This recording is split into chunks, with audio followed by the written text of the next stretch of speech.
When a covert police operation runs off the books, the evidence doesn't disappear.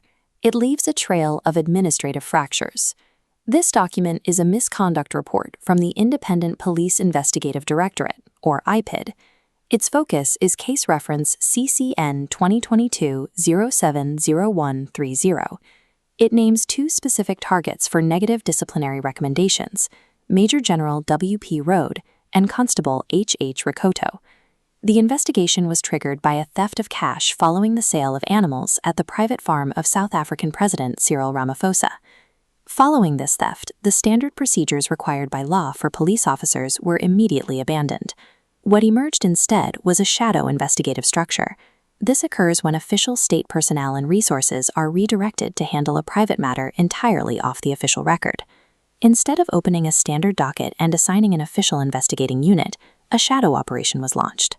We are going to deconstruct exactly how IPID uncovered this operation, tracing the state resources, falsified documents, and broken chains of command.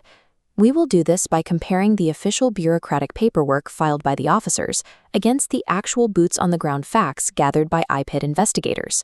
A shadow investigation relies on state logistics to function.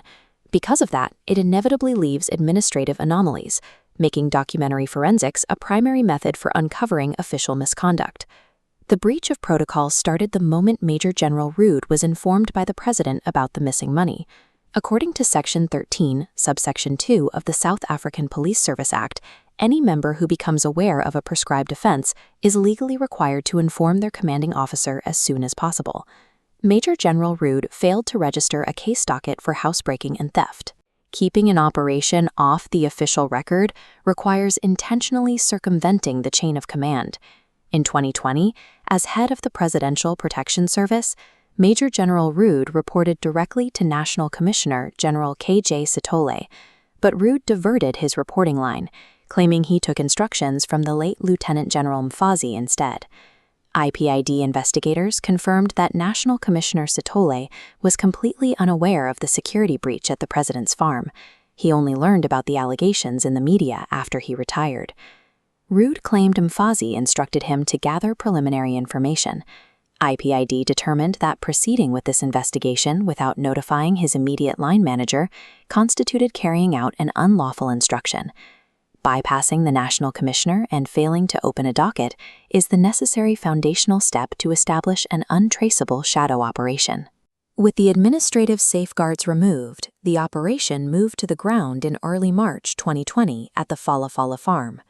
Major General Rode directly interviewed the alleged suspects, David and Floriana Joseph, regarding the theft of the cash.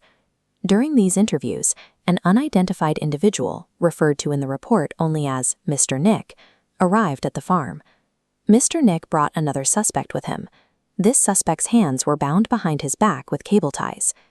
IPID investigators logically inferred that Mr. Nick was part of an ad hoc tracking team set up by Major General Rode, operating entirely outside of official SAPS investigative units.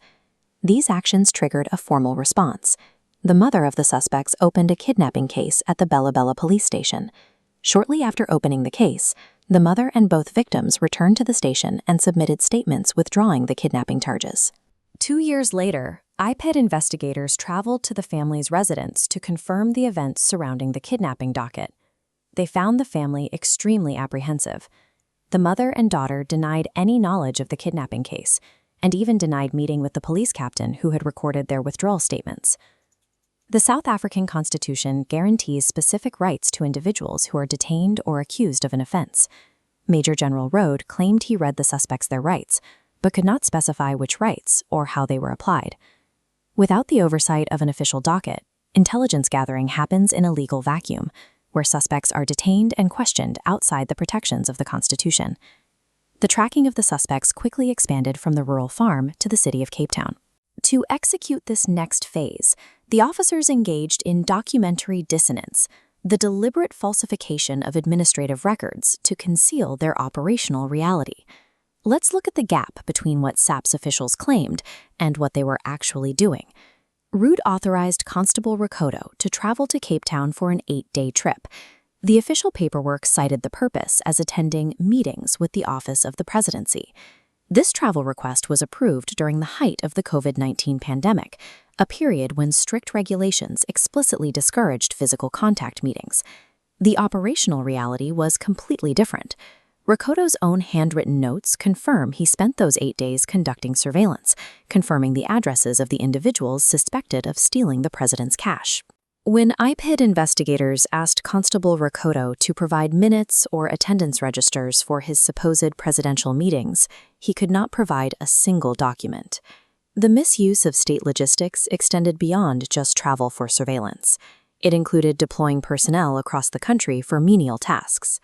Major General Rood instructed a warrant officer to fly from Cape Town to Pretoria and then drive to Uppington, simply to perform driving duties for him. Under state auditing rules, this specific misuse of logistics is classified as fruitless and wasteful expenditure. Rood had local personnel available to drive him. Instead, he chose to fly in specific trusted officers to maintain the secrecy of his off-the-books operation. Operational facts can be obscured on the ground, but falsifying travel itineraries and expense claims creates an indelible, auditable trail of fraud. When you assemble these pieces, the mechanics of the cover-up become clear. IPID's investigation dismantled this shadow operation by exposing 3 distinct pillars of violation. First, the procedural layer. Major General Root deliberately failed to open a criminal docket and bypassed the National Commissioner to keep the incident off the record.